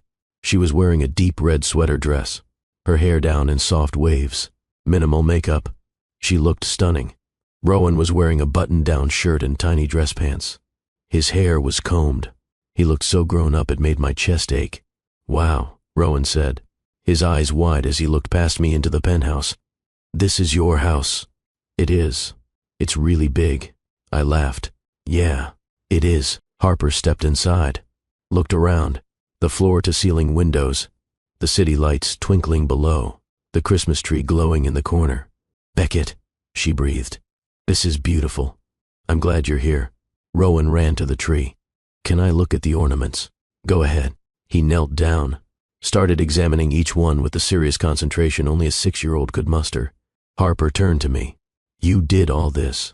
I wanted tonight to be special. It already is." We had dinner on the terrace. I'd had it enclosed with clear panels so we could see the city but stay warm. Heaters glowed overhead. The table was set simply. Candles, white plates, food served family style so we could pass dishes and talk and laugh. Rowan told us about the Christmas play at school, how he'd been a shepherd, how Tyler had forgotten his lines and just stood there until the teacher whispered them. Harper talked about her students, about how one of them had given her a handmade ornament, a popsicle stick frame with a photo of the two of them, and I just listened, soaking it in, memorizing every detail, every smile, every laugh. After dinner, we moved inside. Rowan wanted to watch a movie. We put on the Polar Express, curled up on the couch together. Halfway through, Rowan fell asleep, his head on Harper's lap, his little body completely relaxed. Harper looked down at him, stroked his hair. "He had the best day," she whispered. "So did I." She looked at me. "Thank you for all of this, for making him feel special, for making us feel." She trailed off. "Feel what?" Like we belong here. With you. You do belong here. Both of you. I stood. Held out my hand. Come with me for a minute. What about Rowan? He's asleep. We'll just be on the terrace. We can see him from there. She hesitated. Then took my hand. I led her outside. The city sprawled below us. Lights everywhere. Like fallen stars. The Space Needle glowed in the distance. The sound of distant traffic was muffled by the height. It's so beautiful, Harper said. It is, but I rarely noticed before. I was always working, always focused on the next deal, the next acquisition. I never stopped to just be. And now I notice everything. Because of you. She turned to face me. Beckett, this is it. This is the moment. My heart was pounding. My hands were shaking. I'd faced down hostile board meetings, negotiated billion-dollar deals, built an empire from nothing, but I'd never been more nervous than I was right now. Harper, I started. 6 weeks ago, I got a phone call at 2:47 in the morning. A wrong number from a woman I'd never met. And I almost didn't answer. I almost let it go to voicemail. But something made me pick up. Harper's eyes were filling with tears. You were terrified, I continued. You were alone. You were fighting for someone you loved. And you asked me not to leave. And I didn't. And every single day since then, I've been grateful. Because that call, that wrong number, it brought me to you. I reached into my pocket, pulled out the small velvet box. Harper's hand flew to her mouth. I knelt down. Beckett, she gasped. I love you, I said. I love you, and I love Rowan, and I want to spend the rest of my life showing up for you. Not because you need me to, but because I need to. Because you're my home. You're my family. You're my everything. I opened the box. The ring caught the light from the city below, sparkled like it was made of starlight. Harper Calloway, will you marry me? Tears streamed down her face. She was nodding before she could speak. Yes, she finally choked out. Yes, yes. I stood, slipped the ring onto her finger. It fit perfectly. She threw her arms around me. I love you, she said into my shoulder. I love you so much. I held her tight, breathing her in, feeling like every broken piece of my life had finally clicked into place. When we pulled apart, she looked at the ring, turned her hand so it caught the light. It's perfect, she whispered. You're perfect. We kissed, long and slow, the kind of kiss that promised forever. Behind us, the sliding door opened. We turned. Rowan stood there, rubbing his eyes. What are you doing? Harper laughed, wiped her tears. Come here, baby. Rowan patted over, still half asleep. Harper knelt down, showed him the ring. Mr. Beckett asked me to marry him. Rowan blinked. What does that mean? It means, I said, kneeling beside Harper. It means I want to be part of your family officially. Forever. If that's okay with you. Rowan looked at me. Then at Harper. Then back at me. Will you be my dad? My throat tightened. I would be honored to be your dad. Rowan thought about it for exactly 2 seconds, then grinned. Okay, can I call you Dad now? Harper and I both laughed through our tears. Yeah, buddy, I said. You can call me Dad. Rowan hugged me, then hugged Harper, then hugged both of us at the same time, his little arms trying to wrap around us both. We stood there on the terrace, the three of us, holding each other, a family in every way that mattered, and for the first time in my life, I understood what it meant to be home. If you're still with me, if this story is touching your heart, hit that subscribe button. Because we're about to bring this home, and I promise you, you don't want to miss how this ends. Drop a comment. Tell me, have you ever experienced a moment that changed everything? Let me know below. The next few months were a whirlwind. We set a wedding date, June 15th, 6 months away. Enough time to plan, but not so long we had to wait forever. Harper moved into the penthouse. It took some convincing. She felt like she was giving up her independence, like she was becoming dependent on me in a way that scared her. But I reminded her, this isn't about dependence. It's about partnership, about building something together. We compromised. She kept her job at the elementary school, kept her own bank account, made decisions equally. The penthouse became ours, not mine. Ours. We redecorated Rowan's room together, painted it blue, put up glow in the dark stars, set up the telescope by the window so he could look at the night sky. Harper's things mixed with mine, her books on my shelves, her photos on my walls, her coffee mug in my kitchen. The penthouse that had felt like a museum, cold and empty, came alive. There was noise, laughter, Rowan's dinosaur toys scattered across the living room floor, Harper's sweaters draped over chairs, the smell of her perfume, the sound of her voice. It became a home. I officially adopted Rowan in March. It was a simple process since Harper had full custody and there was no contest. We stood in front of a judge, different courthouse, different outcome. The judge signed the papers, looked at Rowan. "Young man," she said, "do you understand what's happening today?" Rowan nodded seriously. "Mr. Beckett is becoming my dad. For real." "That's right. How do you feel about that?" "I feel good. He's really nice, and he makes my mom happy, and he helps me with my homework even when it's hard." The judge smiled. "Sounds like a good dad to me." She stamped the documents. "It's official. Congratulations." Walking out of that courthouse with adoption papers in hand, with Rowan legally my son, with Harper beaming beside me, I felt a completion I'd never known was missing. Rowan started calling me Dad everywhere.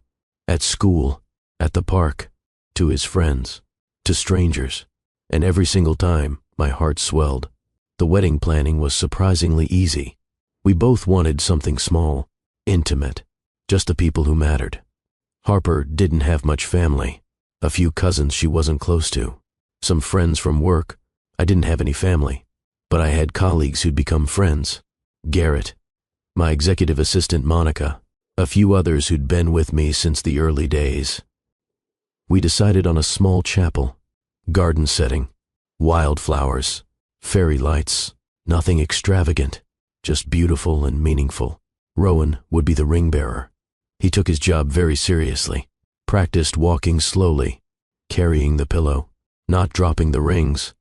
Harper found a dress, simple, white, tea-length, lace sleeves. She looked like something out of a dream when she tried it on. I wasn't supposed to see it, but she sent me a photo anyway. Couldn't resist. I had my suit tailored. Charcoal gray, white shirt, silver tie. Rowan had a matching outfit. He was so excited he could barely stand still for the fittings. The weeks leading up to the wedding were full of small moments. Tasting cakes, choosing flowers, writing vows. I struggled with mine. How do you put into words what someone means to you? How they changed you, saved you, made you believe in things you'd given up on. I must have written 20 drafts. Crossed out, started over. Finally, Harper found me at 2 a.m. sitting at the kitchen table surrounded by crumpled paper. "Can't sleep?" she asked. "Can't get the vows right." She sat beside me, read what I'd written, looked up at me with soft eyes. "Beckett, these are perfect. They don't say enough. They say everything. But," she took my hand, "just speak from your heart. That's all I need. That's all I've ever needed." June 15th arrived warm and clear. Perfect weather, the kind of day that felt like the universe was conspiring in our favor. The ceremony was at 4, small chapel on the outskirts of Seattle, surrounded by gardens, roses and peonies and lavender. The scent was intoxicating.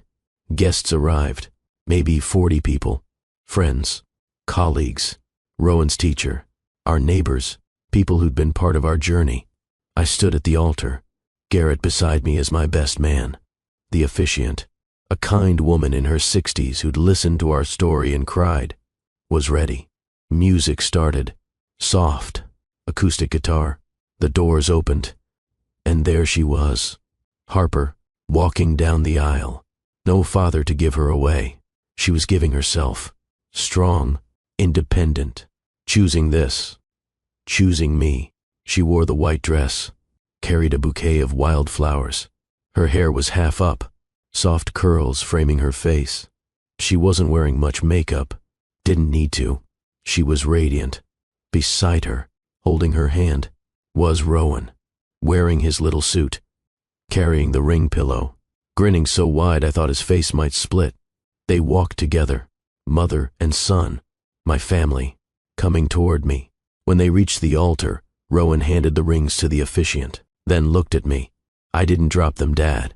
Everyone laughed, including me. Good job, buddy. He went to sit in the front row. Harper stepped up beside me, took my hands, and the world fell away. The officiant spoke about love, about commitment, about the journey that brought us here, but I barely heard. I was too focused on Harper, on her eyes, on the way she was looking at me like I was her whole world. When it came time for vows, she went first. "Beckett," she began, her voice steady despite the tears in her eyes. "I asked you not to leave me, and you stayed. You stayed when you didn't have to. You stayed when it was hard. You stayed when I didn't think anyone would. So now, I'm promising you the same thing. I will stay. Through everything. Through good days and hard ones. Through joy and grief. Through every moment life throws at us. I will stay. For always." She took a breath. "You gave me something I didn't know I'd lost. Hope. You showed me that love doesn't have to be complicated or conditional. That sometimes it's as simple as showing up, as being present, as choosing each other every single day. And I choose you. Today, tomorrow, forever." Tears were streaming down her face now, but she was smiling. My turn. I took a breath, tried to steady my voice. "Harper, you called me on the worst night, and it became the best night of my life. Because it brought me to you, to Rowan. You gave me something I didn't know I was missing. A home, not a place, but a feeling, a sense of belonging, of being needed. Not for what I have, but for who I am." My voice cracked. I cleared my throat, continued. "I spent most of my life alone, convinced I didn't need anyone, that I was better off that way. And then you whispered 3 words. Don't leave me. And everything changed, because I realized I didn't want to leave. I didn't want to be alone. I wanted this. You, us." I squeezed her hands. "I promise you, I will spend the rest of my life making sure you and Rowan know you're safe. You're loved. You're cherished. I will show up every day, in every way, because you're not just my wife. You're my family, my everything." The officiant was crying now too. She cleared her throat, smiled. "By the power vested in me by the state of Washington, I now pronounce you husband and wife. You may kiss your bride." I pulled Harper close, kissed her, long and deep, the kind of kiss that seals a promise, that starts forever. The small crowd erupted in applause. Rowan jumped up from his seat. "Are you married now?" "We are," Harper said. "So you're really my dad now."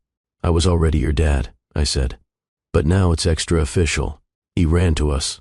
We scooped him up, the 3 of us. A family. Complete. The reception was in the garden. Tables set up under string lights. Simple food. Good wine. Music playing softly in the background. We danced. Harper and I. Our first dance as husband and wife. To a song about coming home. About finding where you belong. Then I danced with Rowan, let him stand on my feet, spun him around until he was dizzy with laughter.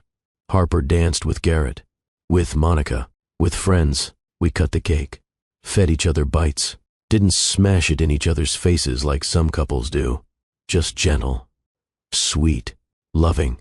As the sun set, as the lights twinkled overhead, as our guests laughed and talked and celebrated, I pulled Harper aside. We walked to the edge of the garden, away from the noise, just the 2 of us. "Happy?" I asked. She looked up at me, more than I knew was possible. "Me too." She leaned into me, rested her head on my shoulder.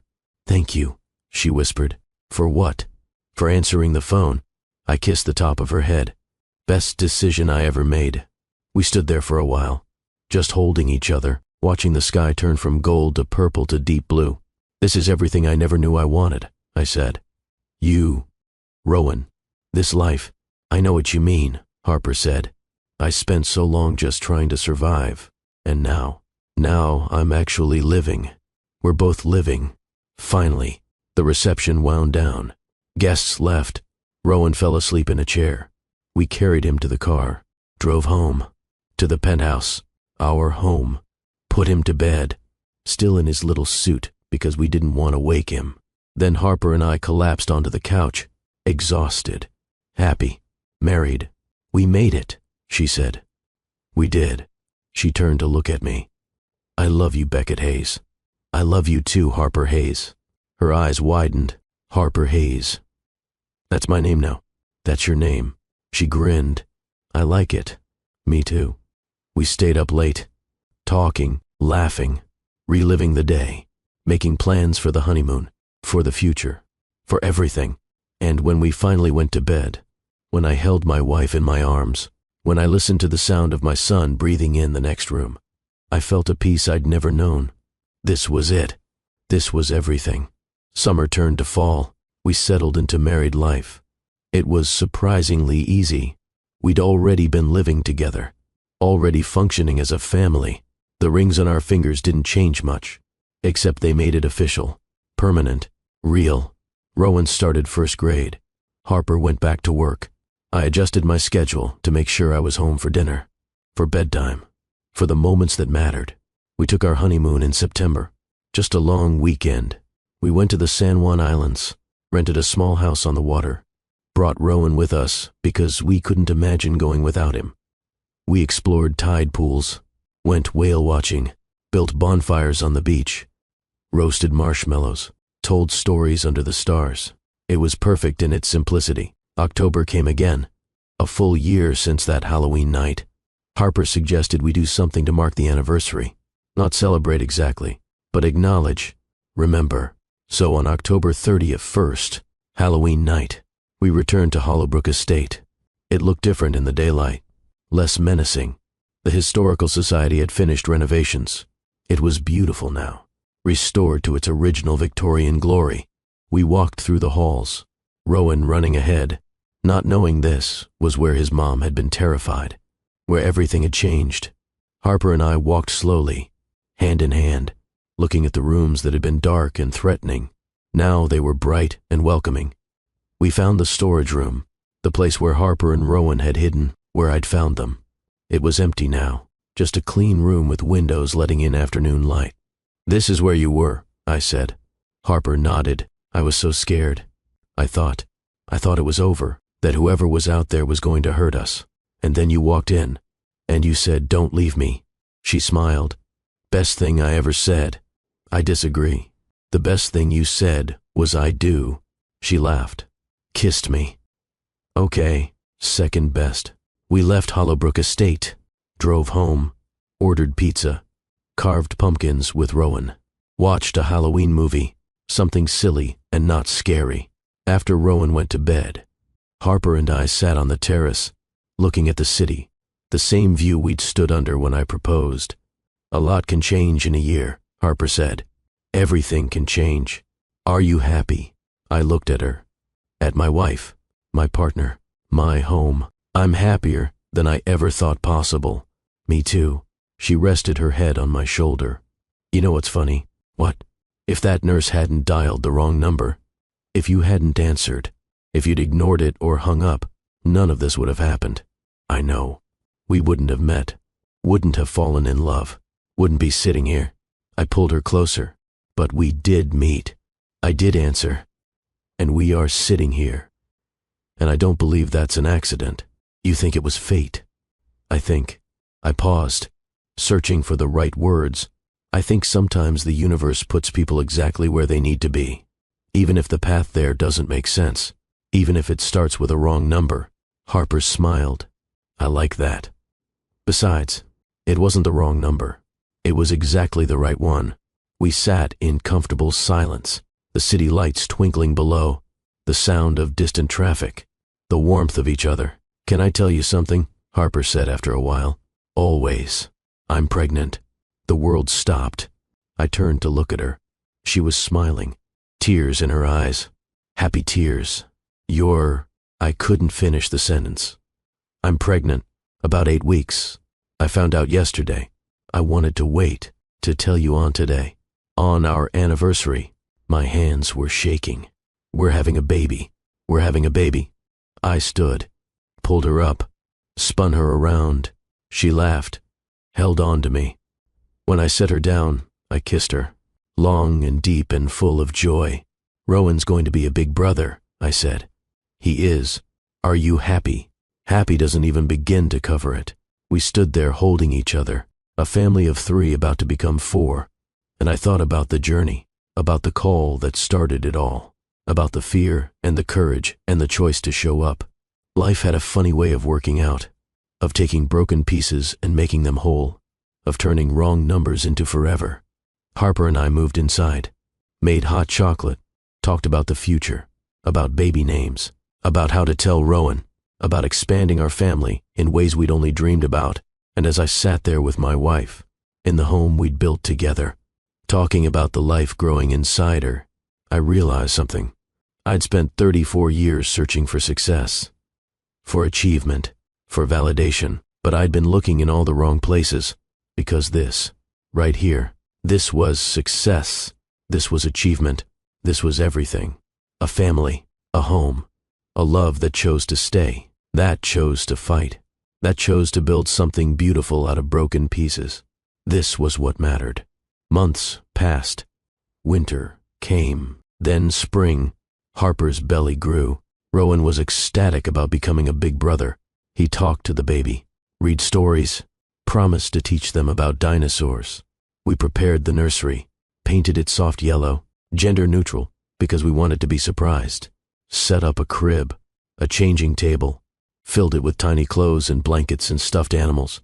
Harper glowed, literally glowed with happiness and health and anticipation. I went to every doctor's appointment, held her hand during ultrasounds, watched our baby move on the screen, heard the heartbeat, strong and steady. In May, 3 weeks before her due date, Harper went into labor. It was 2 a.m, fitting really. That's when everything important in our lives seemed to happen. She woke me up, gripped my hand. I think it's time. We got Rowan to our neighbor, grabbed the hospital bag, drove through the quiet city streets, checked into the hospital, got Harper settled. She labored for 6 hours. I stayed by her side the whole time, held her hand, breathed with her, told her she was strong, she was amazing. She could do this, and she did. At 8:32 a.m. on May 23rd, our daughter was born. She came into the world crying, loud and strong. The doctor placed her on Harper's chest. She was tiny, pink, perfect. Harper sobbed, held her close, looked at me with so much love I thought I might break from it. "We have a daughter," she whispered. I leaned down, kissed Harper's forehead, then gently touched our daughter's tiny hand. She gripped my finger, held on tight. "Hi, sweetheart," I said, my voice cracking. "Welcome to the world." We named her Claire, after Harper's sister, so she'd always be with us, always remembered. Rowan met her later that day. He climbed onto the hospital bed carefully, looked at his baby sister with wide eyes. "She's so small," he whispered. "She is," Harper said, "but she'll grow, and you're going to help us take care of her. I can teach her about dinosaurs. When she's bigger, okay?" He reached out, touched her tiny hand, the same way I had. Claire gripped his finger too. "She likes me," Rowan said, grinning. "She loves you," I said. "We all do." We brought Claire home 2 days later, drove slowly, carefully, our precious cargo in the back seat, Rowan sitting beside her car seat, watching over her like a tiny guardian. The penthouse filled with new sounds, baby cries, lullabies, laughter, the exhausted but happy chaos of new parenthood, sleepless nights, endless diaper changes, feedings every 2 hours. It was hard, exhausting, beautiful. Harper and I took turns, supported each other, learned together, made mistakes and laughed about them. Rowan was an amazing big brother. He'd bring us diapers, help with bottles, sing to Claire when she cried. Our family of 3 had become 4, and it was perfect. Summer came again. Claire grew, started smiling, laughing, reaching for things. She had Harper's eyes, my dark hair, Rowan's joyful spirit. We took family photos, professional ones, all 4 of us, sent them to friends, put them in frames all over the house. The penthouse that had once been cold and empty was now full of life. of noise, of love, of proof that broken people can heal, that wrong numbers can lead to right places, that family is what you build, not just what you're born into. One night in late August, after both kids were asleep, Harper and I sat on the terrace, our spot, where so many important moments had happened. "Do you ever think about that night?" she asked. "Halloween, when I called, all the time.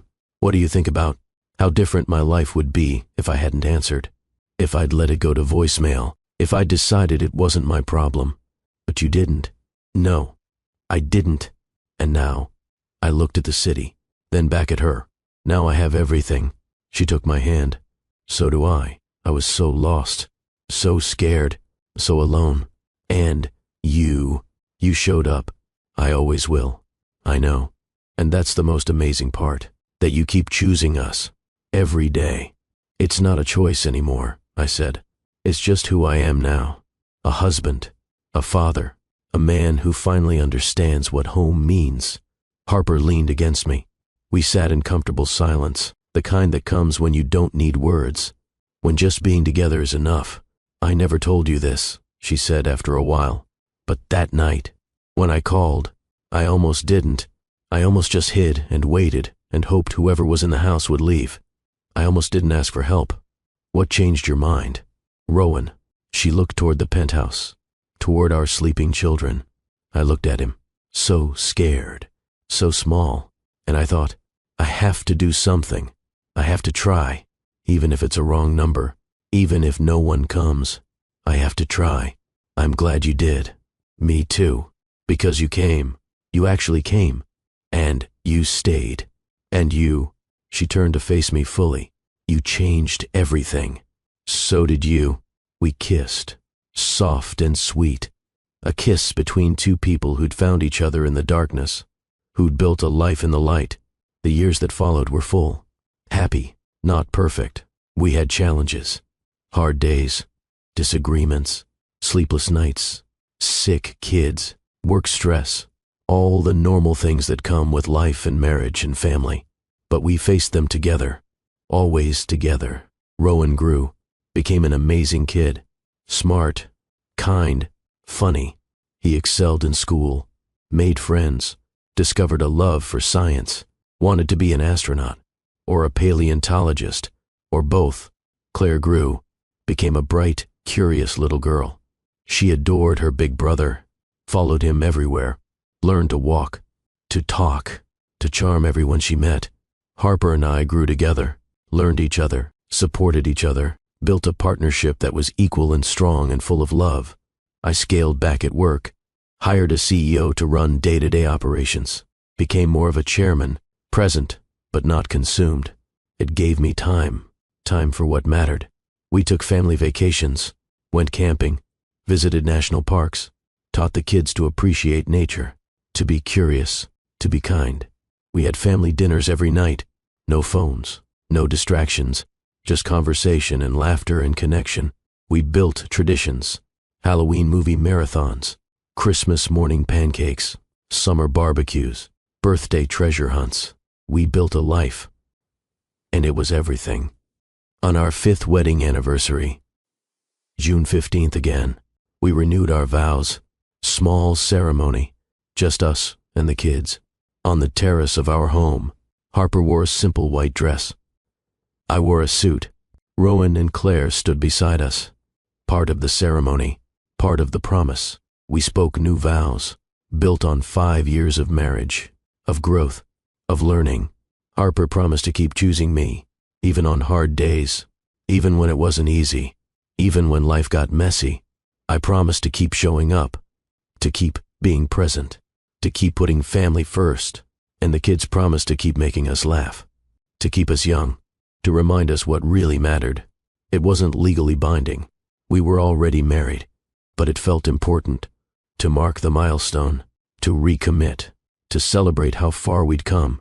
Later that night, after the kids were in bed, Harper and I looked through old photos, pictures from Halloween night. Well, not that night, but the days after, the courthouse, the Christmas proposal, the wedding, Claire's birth, family vacations, evidence of a life built. of love that grew, of a family that chose each other. Look at us, Harper said, looking at our wedding photo. We look so young. We were young. 5 years ago feels like a lifetime. It does, but also like yesterday. I know what you mean. She looked at me. Do you have any regrets? Not a single one. Really, nothing you'd change. I thought about it, honestly considered, then shook my head. No, because even the hard parts, even the scary parts, they led us here. And I wouldn't trade here for anything. Harper smiled. Me neither. We sat in comfortable silence. Then Harper laughed. What? I was just thinking, if someone had told me 5 years ago that a wrong number on Halloween would lead to all this, to you, to marriage, to Claire, to this life, I would have thought they were crazy. Life is crazy. The best kind of crazy. Absolutely. Years continued to pass. Rowan became a teenager. Tall, thoughtful, still kind, still brilliant. He applied to colleges, got accepted to his first choice, a school with a strong aerospace program. He was going to chase his dreams. And Harper and I couldn't have been prouder. Claire grew into a bright 12-year-old. Creative, artistic. She loved to draw, to paint, to create. Her room was covered in her artwork. We supported every passion, every interest. Harper and I grew older together. Graying hair, laugh lines, the beautiful evidence of a life lived fully. We never forgot where we started. The fear, the darkness, the desperate call in the middle of the night. Every Halloween, we told the story. To the kids, to friends, to anyone who asked how we met. It became our legend, our origin story, the foundation of everything we built. And every year on October 31st, I'd look at Harper, at our family, at the life we'd created from a moment of terror and desperation, and I'd think the same thing I'd thought that very first night, when I saw her trembling in that storage room, when she whispered, "Don't leave me." I'd think, this is exactly where I'm supposed to be. Now, all these years later, sitting on my terrace, watching another Halloween night settle over Seattle, with my wife beside me, my kids inside, my life full and rich and meaningful. I finally understand what I was searching for all those years. When I built my company, when I made my fortune, when I achieved every goal I'd set, I was searching for this, for belonging, for connection, for love that stays, for family, for home, and I found it. Not in a boardroom or a bank account or a penthouse overlooking the city. I found it in a wrong number, in a terrified whisper, in 3 simple words. Don't leave me. I found it in choosing to show up, to stay, to fight, to love. And that's the real success, the real achievement, the real wealth. Not money, not power, not fame, but love, family, connection, purpose, meaning. Those are the things that matter, the things that last, the things that make a life worth living. So if you take anything from my story, let it be this. Answer the call, even when it doesn't make sense, even when it's not your responsibility, even when it would be easier to walk away. Show up. Be present. Be willing to fight for people, even strangers, especially strangers, because you never know. That call, that moment, that choice, it could change everything. It did for me, and I would do it all again, 1,000 times over, because the best things in life, the most important things, they often come from the most unexpected places, from a wrong number on Halloween night, from a woman trembling in the dark, from 3 words whispered in desperation. Don't leave me. I didn't, and it made all the difference. This is Beckett Hayes, husband, father, man who finally found his way home. And this is my story. Thank you for being here, for listening, for staying with me through every moment. If this story touched you, if it moved you, if it reminded you of the power of showing up and choosing love, do me a favor. Hit that like button. Subscribe to Mr. Hearthline Stories, because there are more stories to tell, more lives to explore, more lessons to learn. And drop a comment below. Tell me where you're watching from, or just say, "I'm with you, Mr. Hearthline." Let me know this story reached you. Share it with someone who needs to hear it, someone who's lost, someone who's scared, someone who needs to be reminded that beautiful things can grow from broken places. Because they can. I'm living proof. Until next time, this is Mr. Hearthline, reminding you to always answer the call, to always show up, to always choose love, because you never know. It might just change everything.